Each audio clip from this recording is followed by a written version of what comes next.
On cherche à expliquer à l'échelle moléculaire le mécanisme d'action des anti-inflammatoires non stéroïdiens comme l'aspirine et l'ibuprofène. Pour cela, on va utiliser un logiciel LibMol qui est un logiciel de visualisation moléculaire. Je commence par chercher dans la librairie de molécules l'enzyme qu'on étudie, à savoir la cyclooxygénase, donc l'enzyme COX.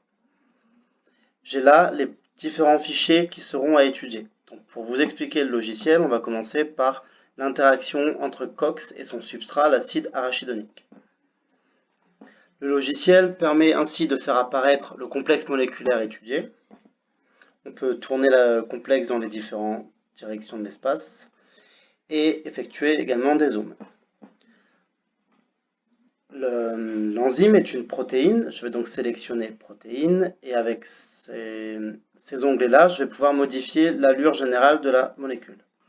Donc, par exemple, je vais mettre en squelette.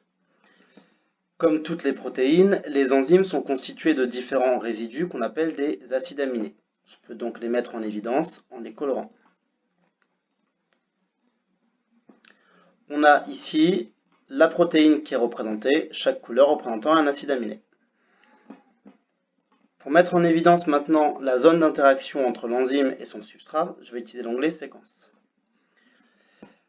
Sur la partie gauche de l'écran, vous avez les différents acides aminés de la protéine qui sont présentés. On a par exemple proline 32, valine 33, etc. Lorsqu'ils sont en bleu, ça veut dire que le logiciel les a sélectionnés. Je peux sélectionner tout, ou au contraire aucun, et les sélectionner individuellement. Si je veux basculer et sélectionner tous les autres sauf cet acide aminé-là, je peux utiliser l'onglet inversé.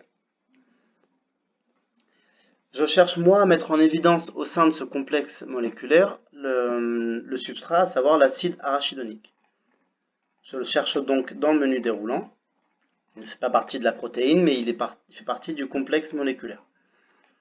Je vais donc descendre et jusqu'à chercher l'acide arachidonique. Il est ACD, acide arachidonique.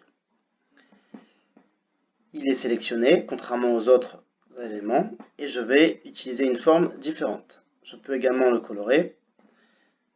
On a donc ici, au sein du complexe moléculaire, cette partie, c'est le substrat, l'acide arachidonique, et le reste, c'est l'enzyme. Je cherche maintenant à mettre en évidence les différents acides aminés qui sont impliqués dans la fixation de ce substrat. Je peux donc aller chercher, par exemple,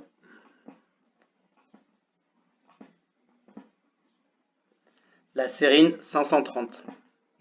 Je pense bien à décocher ACD.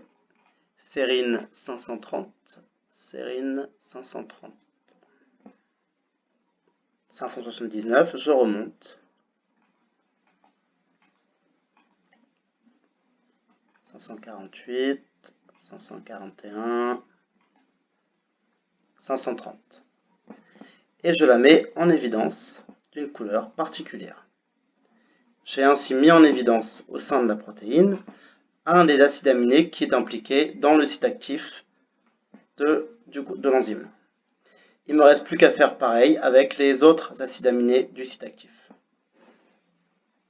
À vous de le faire maintenant pour cette molécule et de comparer avec les différents complexes.